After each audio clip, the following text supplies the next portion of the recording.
ஒரு முறையா இருமுறையா பல முறை பல பிறப்பெடுக்க வைத்தாய்.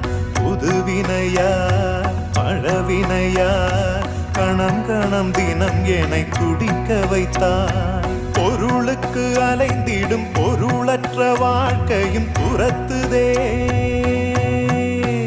உன் அருள் அருள் அருள் என்று அலைகின்ற மனம் இன்று பிதற்றுதே.